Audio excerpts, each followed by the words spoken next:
bakal balener kok situ boal kajian kukumaha sebab cinta dunia. Nah untuk ngageserkeun supaya ulah cinta dunia kumaha si jajaho dunia teh ro sukuli khotiatin. Ieu teh bibit, tidak setiap kejahatan adalah cinta dunia. Bibit ta bibit ya bibit. Masya Allah. Geser. Aya anu terlena di cinta dunia sampai bae bagianana meureun. Oh masalah tinggal doakeun ku urang. Aya anu antara jeung antara. Duh sebenarnya mah aing salah tapi duh aing kumaha. Duh sebenarnya aing salah tapi aing butuh sampai bae. Geus sakitu bagianana masalah geus dibagi-bagi ku Gusti Allah. Bahkan aya anu menjual kemuliaan hanya untuk meraih dunia. Bae nyana keur aya di dinya. Atuh mangga bae tah urusannya anak. Tapi kan Nabi nitan sing hade pisahkeun cinta ka Allah jeung cinta dunia.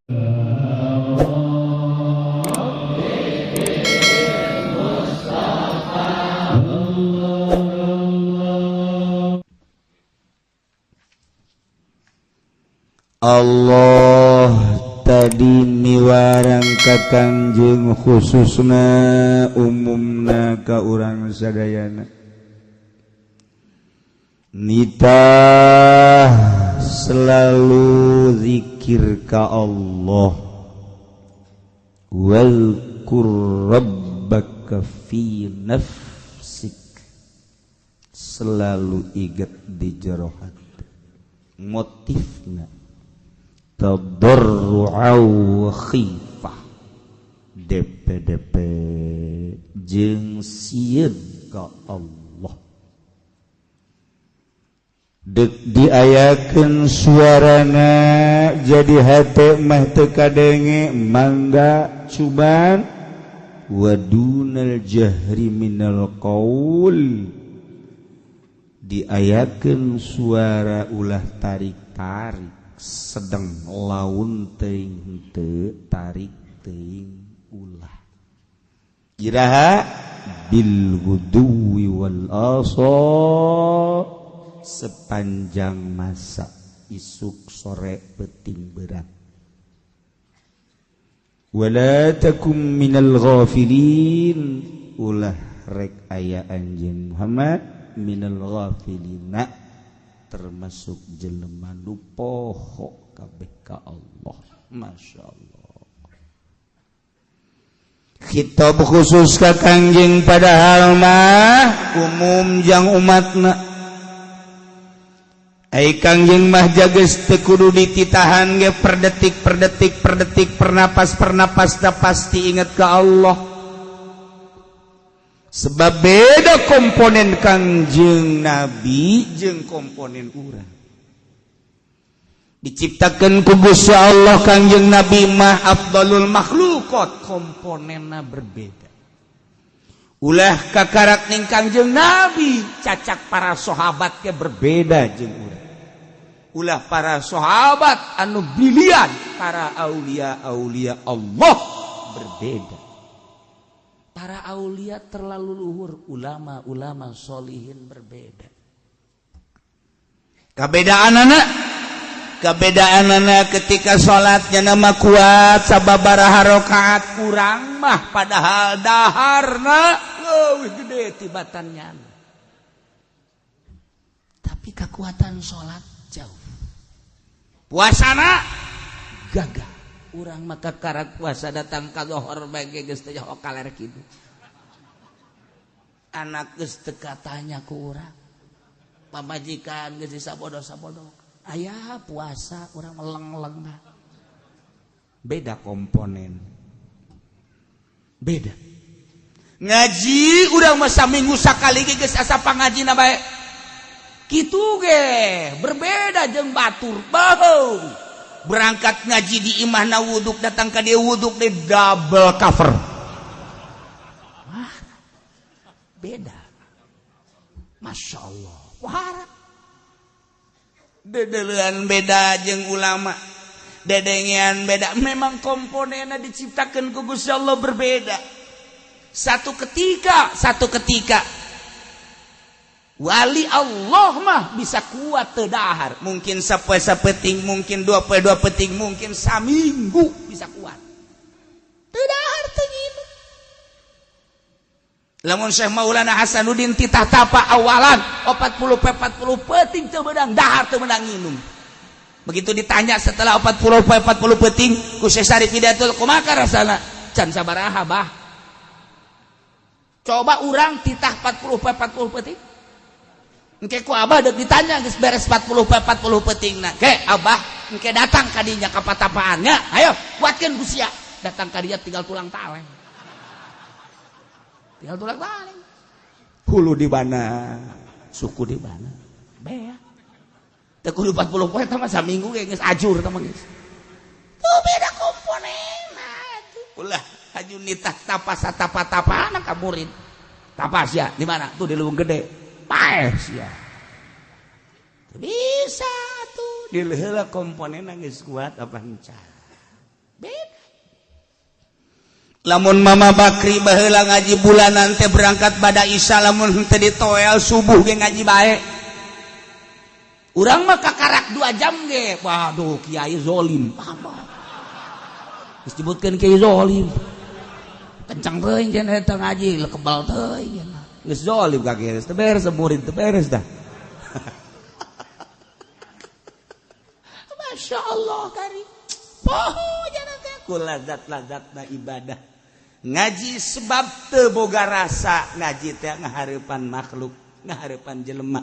Terasa keur ngobrol jeung musonif jeung muallim. Indah ngobrol jeung wali.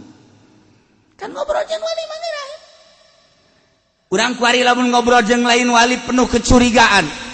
Aya polisi ngobrol, curiga. Aing dirantai asana ku polisi.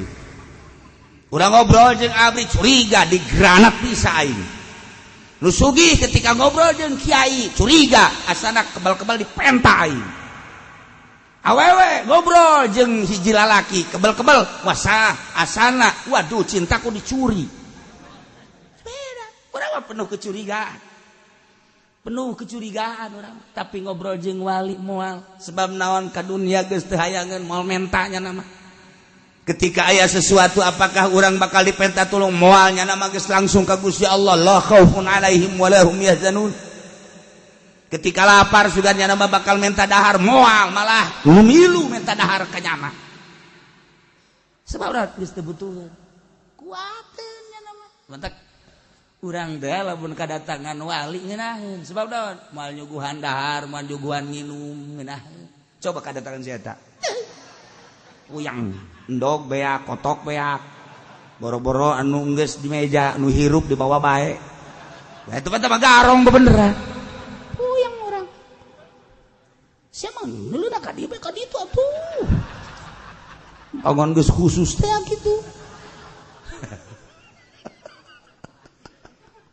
Ya Allah teh wali Kangjeng Nabi anu dipiwarangna tapi horenganan umumul abdi khusus hitobna tapi umum jang urang maka ditatalah ku sebagian umat Kangjeng Nabi aya anu langsung dibere ku Gusti Allah murad ngaranna aya anu ditata melalui suluk.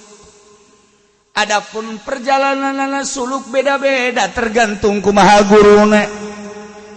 Qadiriyah mah keur carita thariqah teh kieu, Naqsabandiyah mah kieu, Khalidiyah mah kieu, Utsmaniyah mah kieu, Ghazaliyah mah kieu, Syatariyah mah kieu, Tijaniyah mah kieu dan lain-lain sebagainya. Kumaha guruna tujuanna mah hiji wusul ilallah.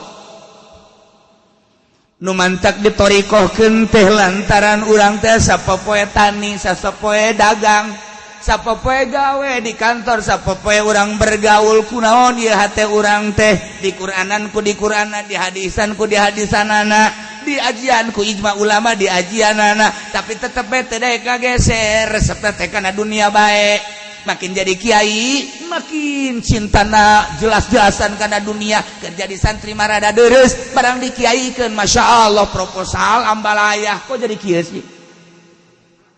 kieu sih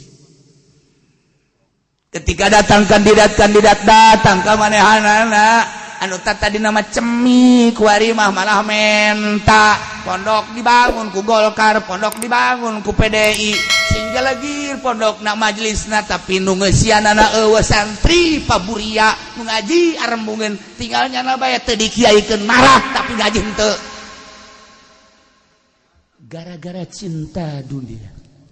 Geus sabaraha kiai nu korban akibat asup ka Golkar disumbang ku Golkar, geus sabaraha kiai nu korban akibat cinta PDI disumbang ku PDI, geus sabaraha kiai nu korban anu cinta ka kandidat jeung partai-partai disumbangnya na mewahnya na tapi horeganan leuwih kalazatan ibadahna ka Gusti Allah akibat cinta dunia. Geus sabaraha teu kudu disebutkeun ku aing ku siapa ituna ke laporkeun ka aing. Kunaon ieu cinta dunia? Berat cinta dunia kok kieu sih?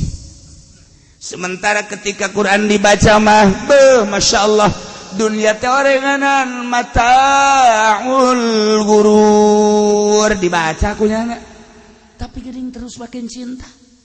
Dunia teh lahu wa laibu wa lahun tapi tetep bae makin cinta. Kercan jadi kiai teu sabaraha barang geus jadi kiai pohara. Iyalah nu sok disebut garong berjubah kiai buktina. Ulah neuleuh ka dieu. Kasinggung aing. Ditu sia neuleuhna. Maka dicoba carana kumaha sih hayang supaya ulah cinta dunia. Upaya aja.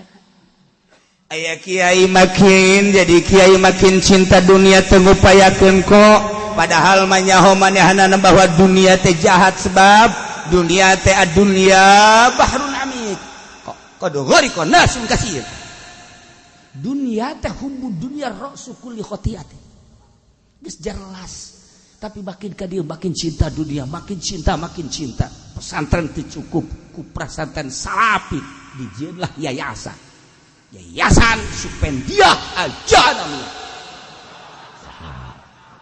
marah iya akibat cinta dunia asal aya murid teu mayar buarkeun buku eta mah yatim piatu tidak tahu itu yatim piatu ini sistem pendidikan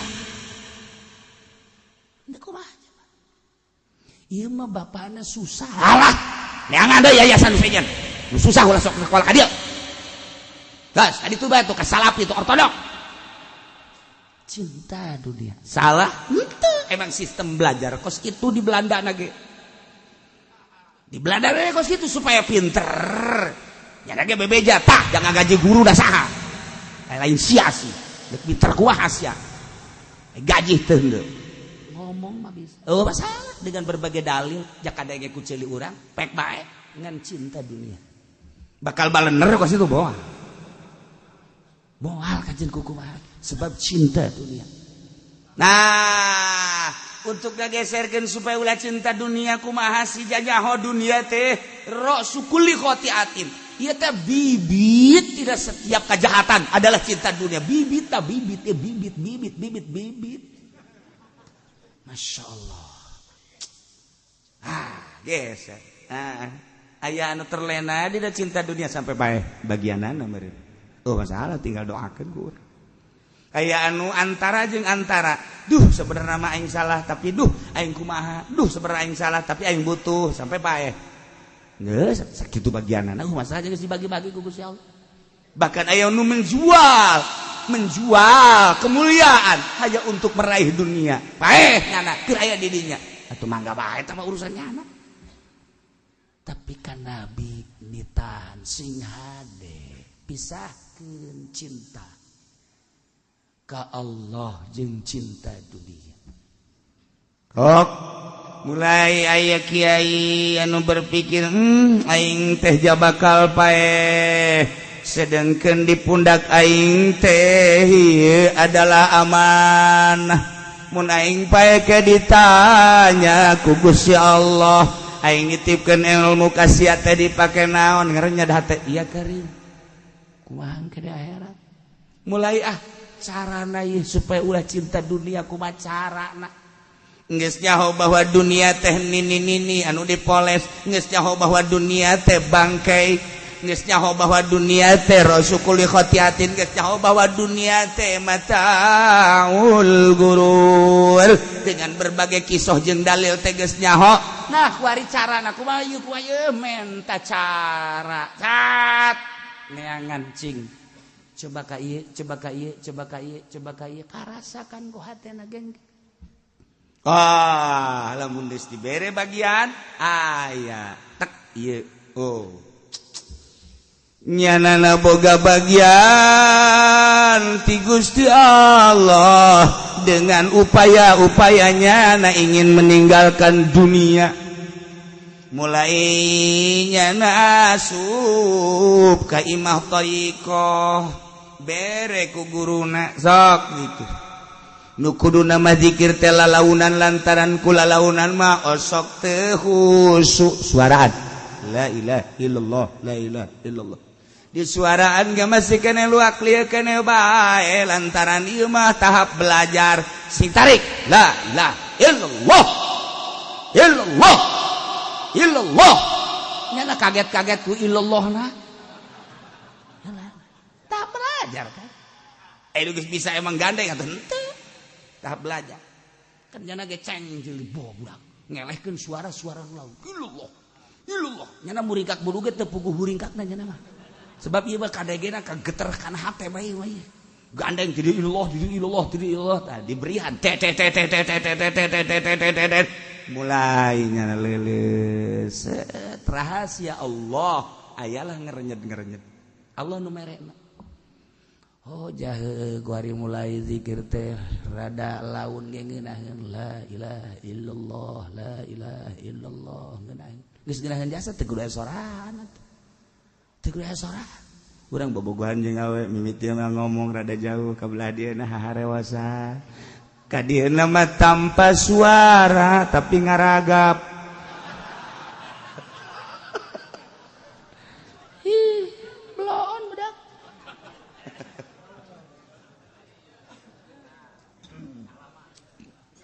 maksudnya zikir ge tanpa suara tapi terus lempang perasaan-perasaan teh masyaallah nikmat anu luar biasa dengan zikir ke Allah teh horenganna nikmat make jarak waktu mungkin 1 tahun mungkin 2 tahun mungkin 3 tahun mungkin 10 tahun terserah kecerdasan eta jelema jeung kumaha diberena ku Gusti Allah urang mah ngalaksanakeun sesuai jeung guru ti guruna. Ila rahasia wal rabbaka fi nafsika tadarruan wa khifah wa dunal jahri minal qawli bil ghudwi wal asal. Didinya terus bae zikir anu dimaksud wala takum minal ghafilin ulah poho per detik kuari mah diatur ti mimiti jahar la ilaha illallah la ilaha illallah la ilaha illallah kuari geus ada laun la ilaha illallah la ilaha illallah la ilaha kuari laun pisan di hati la ilaha illallah la ilaha ganti kuari khafi khairu zikri al khafi wa khairu rizqi mayati mulai di hati Allah Allah Allah Allah Allah Allah Allah Allah Allah tambah deui ku gurang hu selanjutnya kuari geus boga rasa udang hes langsung ke Allah keur leumpang ge ka Allah bae di kerumunan jelema loba babarengan digendeng ku jelema dihareup di tukang horenganan malaikat banyahoeun ieu mah berbeda perasaanna keur ka Allah komo Gusti Allah di kota sanajan campur jeung nu kumaha bae horeng hatena maka Allah bae di leuweung sanajan cacampuran jeung saha horenganan hatena maka Allah hanya Allah nu maha uninga sebab Allah nu masihanana kuari mah geus teu gopil per detik nanti Allah Allah Allah Allah Allah Allah Allah Allah lain masalah Allah Allah na leungit pengakuan diri mata lain nu aing nu Allah kumaha Allah bae ceuli lain nu aing kumaha Allah bae jaya nu bogana diri aing zahir jeung batin teh lain nu aing nu Allah lamun cacak-cacak nu urang ketika urang nyeri ceuli pertahankeun ku urang janu urang ternyata ku Allah makin diobatan makin nyeri teh ceuli kulantaran nu Allah mata urang dicokot ku Allah kadarna kulantaran nu Allah urang berusaha dokter dan lain sebagainya cak Allah nu aing sia berobat ka mana ge moal datang ka cager bae ge bawaeun ka kuburan tama penyakit sia cak Allah diobatan kumaha deuk diobatan kumaha ayo huntu geus cabut hiji nyeri deui cabut hiji deui datang ka eueuh kabeh huntu dahar ge geus kuduna bubur bae masih nyeri keneh bae hantu nu sia emang nu sia nu aing cak Allah teh geus tah bawaeun ka kuburan tah mah geus sampe kakarak nyeri mata nyeri celi nyeri huntu nyeri suku mata mancan sabaraha tapi dongkrak ati geus teu fungsi hayo sia ka mana nu di imahna geus marah bae puyang deui mah cakna teh puyang geus kakak mabur ka ditu ka mana ka Gunung Karang deuk naon ngaragageun maneh geus teu paedah cenah hirup nah diurut ku diurutna kabaten geus ye cak Allah mah nu aing geus lempes bae lempes geus ya jang baweun paeh deuk kumaha deui lain nu urang teu daya teu upaya nah urang teh deuk miceunan rasa pengakuan nu urang nyanggakeun sadaya-daya ka Gusti Allah sanes nu abdi mata sanes nu abdi ceuli sanes zahir batin nu Gusti tah eta lain ngomong kos kitu teh dengan perasaan ngakeut mangga geus ka Allah bae kuari mah tu diatur teh ku syariat dipandu tahapan-tahapan syariat pemandu syariat anu patalina jeung zahir waktu salat waktu puasa haji zakat waktu ngaji waktu musyawarah waktu kumpulan ieu mah dipandu ku syariat cak Gusti Allah datang ka mana nyana panduan syariatna ternyata geus sempurna di panduan syariat nah yang lebih mantep milu nyulusup ka jero melalui thariqah nyana dipandu ku ilmu thariqah cak thariqah ieu meunang ieu henteu ieu meunang ieu henteu ieu meunang ieu henteu ieu gawean ieu ulah geus di luar syariat cak syariat mah kapan dahar seueuh teh meunang tapi cak thariqah mah deuk seueuh teh deuk ka mana deuk dipake naon deuk kumaha apa mungkin ku seueuh beuteung teh bisa wusul ilallah diperhitungkan di tarekat ketika manggihan inuman gitu kayaknya apa mesti kudu diinum ketika diinum naon paedahna apa ngausulkeun apa henteu ka Gusti Allah apa sakadar susukaan namun maneh susukaan berarti kembali deui ka syariat aturan dina thariqah mah lain kitu kabeh jang usul ilallah syariat jang sakadar galaksanakeun perintah Allah tapi ketika di tarekat usul moal ka Allah segala rupa diperhitungkeun ketika manehna dipandu ku thariqah teh geus mantep kuari nyulusup deui ka hakikat masyaallah karim geus pinuh ku rahasia disebut hikmah geus berhikmah lempang batul ka kalernya nama ka kidul ketika ngomong meunangnya nama henteu ketika batur mah abring-abringan nama henteu dan lain sebagainya sebab anu ngabimbingna anu manduna langsung Allah melalui hakikat geus pasti bertentangan jeung sasak mangga bae tapi tanpa membawa orang banyak sorangan hakikat mah sebab moal kahartieun ku jelema loba ketika manehna berhakikat bahwa jelema loba atuh salah dikutuk ku Gusti Allah sebab naon batur mah ayana di syariat panduan syariat nyana geus aya di hakikat panduan hakikat atuh sangat berbeda syariat jeung hakikat maka kudu sorangan bae geus kolat lagi kadang-kadang sorangan nyana mah kumaha nyana bae mentak sing ada besi di lembur urang aya nu teu salat buat teuing nyana salat sorangan ulah suuzon ulah tinggal diintip bae horenganan ngajopak teu salat sere di mah kos nu paling hebat jelema berhakikat tapi bertingkah syariat biasa bae bergaul biasa eta nu paling hese padahal nyana geus berhakikat tapi make baju syariat abeh kadeurna sinergis abeh tenang membuat manusia jeung umat tenang jeung tiis sebab nyana geus aya hakikat teu pernah nyaritakeun hakikat jana syariat syariat ngeunaheun lamun aya ulama seperti eta mama kok mama bisa nyokot duit di Golkar maneh bae mama keur berhakikat Lain deui mama lain sanyokot-nyokot deui mah. Maksudna mama eta pan cenah di syariat mah kurang bagus. Mama makan geus datang ka hakikat. Ulah nurutan mama. Engke mama mun ngagejebur, wallahu a'lam mama ge puyeng.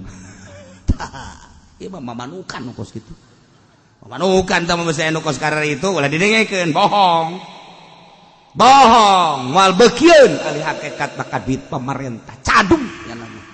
Sakali deui ahli hakikat moal beukieun ka duit pamarentah. Cadung nya nama. Kadenge ku jadi sia. Sia masuk gitu. Kumaha cenah ai ka ieu na ai ka duit mah pan teu beuki ka apelna. Goblok sia mah. Ka duit mah emang teu beuki ai ka apelna. Ai ka jerukna. Sia mah kudu seret ka subur parem meureun aju dicor cenah.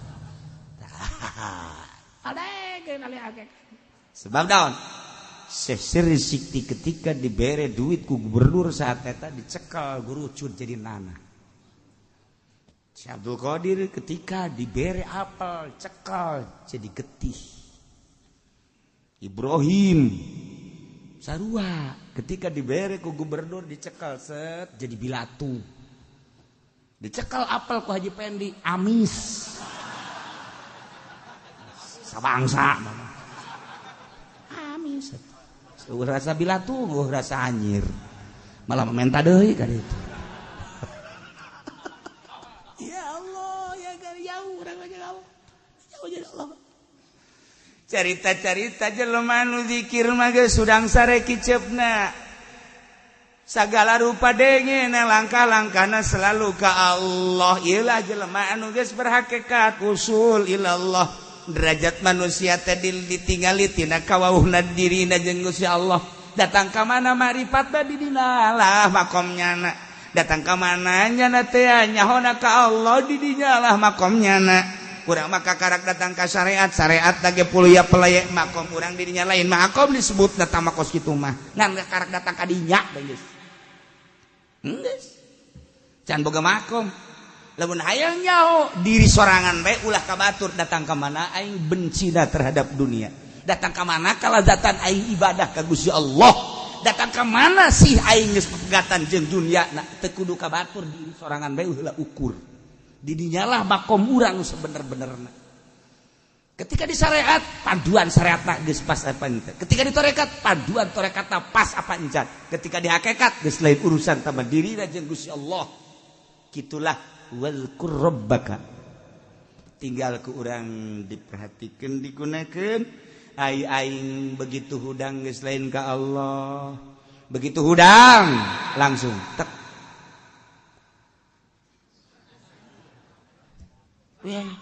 iya jadi di tempat HS kan betul iya entar ya oke ya karena kurang HS barang di delu waduh geus 4 panggilan sakitu. Keur HS kana geus dipanggil goblok teu begon teu tolol teu. Waduh. Sakadege oh iya, encan mandi. Iya betul. Ayo. Ya sip. Oke, deal kan.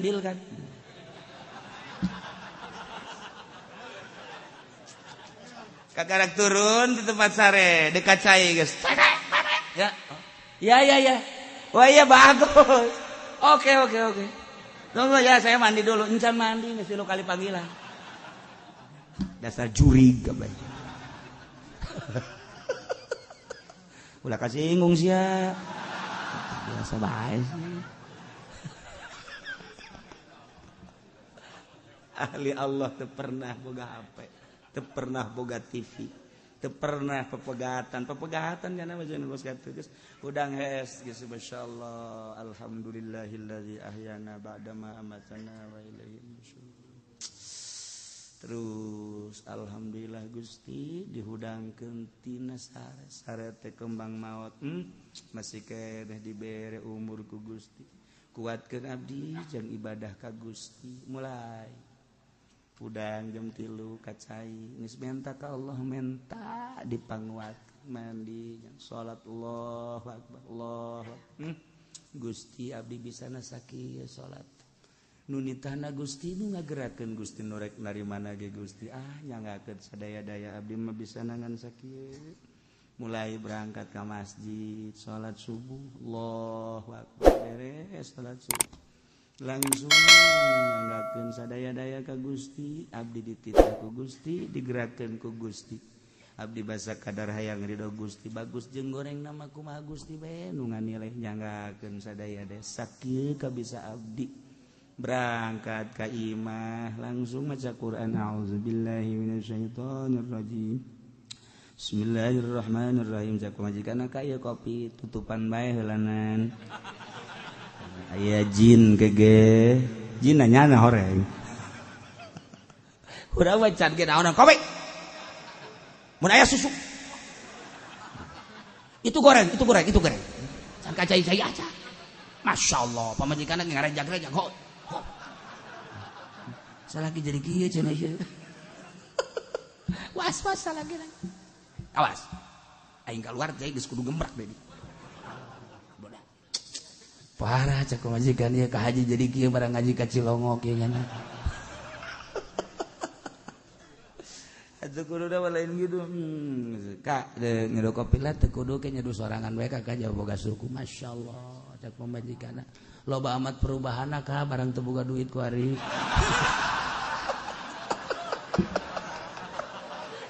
sial jasa mawas diri burungnya ya Allah ya Karim nah beda jauh ahli dunia beda jeung ahli Allah gerakan-gerakan ana sebab nu dibendak hati jeung di otakna ahli dunia selalu dunia memeh sare geus di HP urusan dunia ketika sare berpikiran ana dunia ketika ahli Allah hudang sare keur sare nage emang ka Allah hudang sare nage ka Allah nu matak naumul alim khairun sarena alim ilallah ma'rifatullah leuwih bagus tibatan ibadah 1000 rakaat jelema tukang ibadah tanpa ilmu hees tabae nya nama jadi hees tabae ge hees tabae jadi ibadah hees tabae ge leuwih bagus tibatan 1000 rakaat ku batu batak waliman lobana hees bae waliman hees ge leuwih bagus itu maca Kangjeng Nabi naumul alim khairun je teu kumaha ajan nyarita da Kangjeng Nabi teh Allah sebab lawan memeh hees ge Allah ketika sare set pernapas sarua jeung sarakaat pernapas sarakaat sabaraha jam nya hees sabaraha napas eta jadi rakaat je batak nya mah makin kebal heesna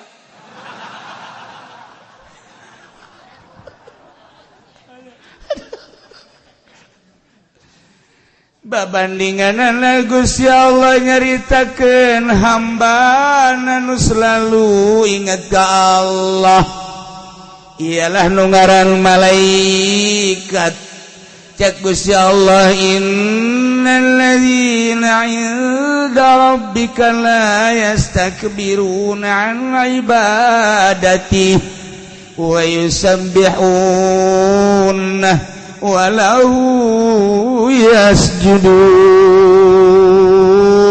ya hamba Allah nu ngaran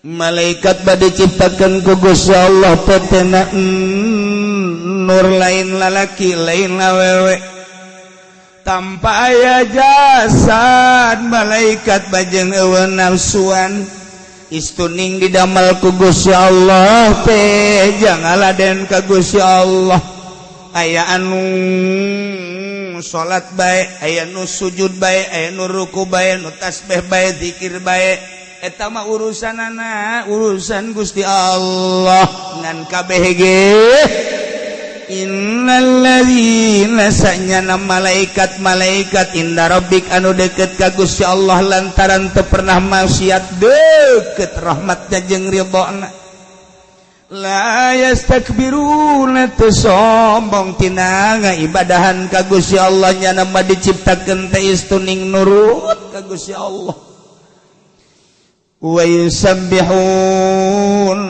nya nama terus nyucikeun ngabersihkeun ka Gusti Allah ma la yaliku bi tina perkara nu teu layak ka Gusti Allah urang makan loba hal-hal anu teu layak ka Gusti Allah aya ngarasul malaikat yusabbihuna walahu yasjudun teka sasaha malaikat masujud ka Gusti Allah aya khusun nangtukeun sujud ka Gusti Allah teka batu teka kayu teka makhluk-makhluk dengan bil khudu'i wal ibadah DPDP ibadah selalu ka Gusti Allah konsepna hayang jadi wali supaya akur jeung malaikat teh ieu nomor kahiji la yastakbiruna ulah sombong mentak cek iblis teh umiro ibnu Adam disujud diparentah anak Adam sujud pas sajadah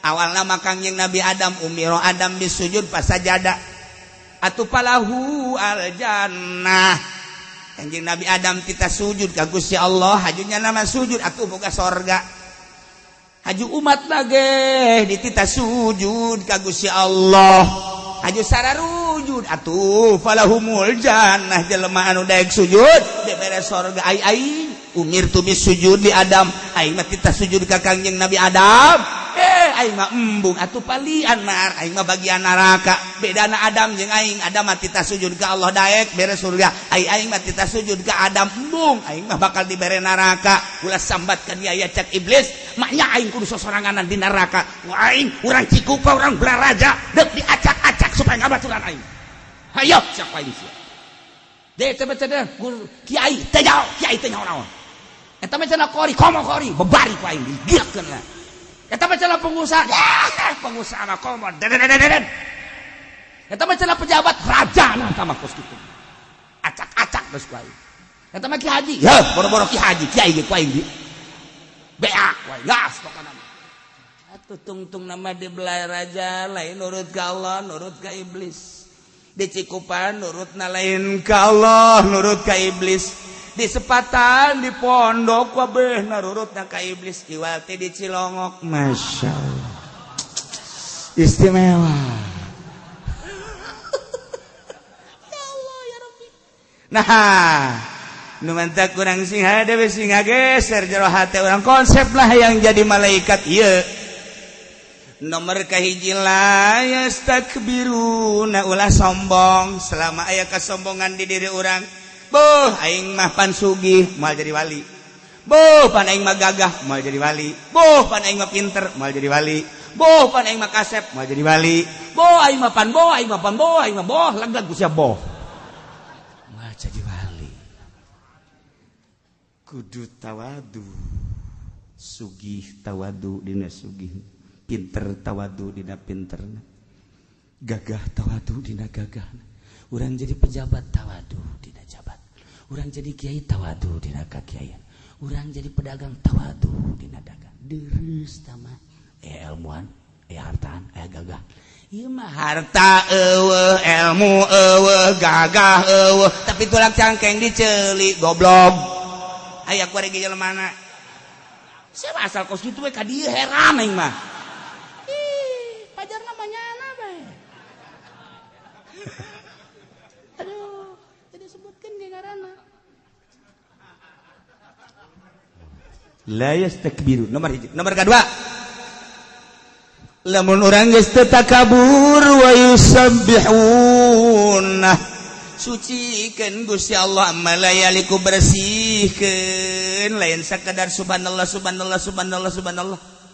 Tapi bersihkan sebab kabeh kalau moal aya nu kaluar tina kudrat iradat Allah ulah sok cuat-cawat nu mantak nomor kahiji dina latifatul qalbi nafsul lawamah adalah laom ulah cuat-cawat selama urang nyuat-nyawat berarti urang teu ngabersihkeun ka Gusti Allah urang nyawat idih teh budak kasep namangan pendek moal jadi wali beuh teh budak geulis damangan masyaallah kunaon pendek moal jadi wali eta budak jangkung nama semampaengan seetik mah kunaon hideung moal jadi wali sebab aya cuat-cawat ka Gusti Allah bersihkeun sebab eta dadamelan Allah urang ningeuleu orai ya Allah kawasa amat Gusti nyieun orai urang ningali kalabang masyaallah dadamelan Allah nagara mana nu bisa nyieun kalabang urang kapanggih jeung kungkang ya Allah kungkang ku hebat amat potonganana jeung mawa babauan maha kawasa Allah deku mah coba ayo kabeh genang Allah sahab nu sinyeun kungkang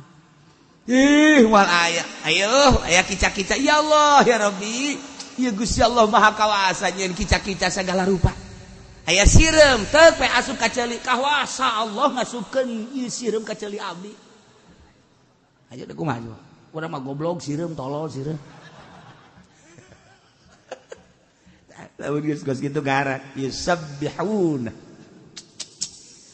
lamun urang geus katakaburan kemudian nyucikeun ngabersihkeun ka Gusti Allah malayaliku kemudian walahu yasjudun sujud ka Gusti Allah sujud teh lain sasujud-sujudna tetapi mah sujudna teh bil khudu'i wal ibadah aya jelema nu sujud tapi ieu mah sujudna teh ngan sakadar cari muka aya anu sujud DP-DP tapi ieu mah keur mancing horenganan hayang dunia aya jelema anu sujud ka Gusti Allah beuh salat hajat ge pohara jasa barang menta horenganan di hawa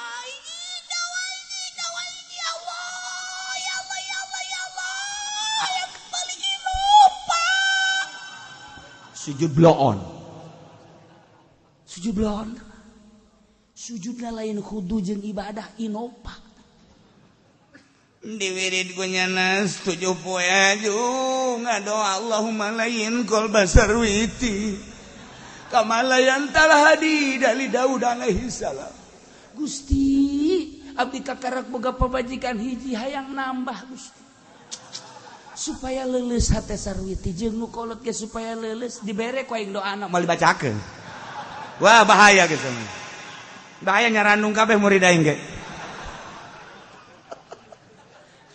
eta apa sujudnya bagus henteu sujud teh maneh kunaon sujud masyaallah layak Gusti disujudan ku abdi sebab Gusti Maha pencipta abdi makhluk Gusti Khaliq hayang ganjaran teu hayang teu hayang ganjaran abdi mah teu manurek ganjaran mah Gusti atuh nyanggakeun sagar abdi mah sujud kelayakan abdi sebagai makhluk teu hayang ganjaran saeutik-eutik acak kakarak takabur eueuh di nyana maga bersihkeun Gusti Allah aya di nyana sujud aya di nyana janu kieu mah malaikat ketika makhluk geus bisa seperti eta bakal akur jeung malaikat maka nyana bisa ngalayat ka alam malakut sebab geus akur jeung malaikat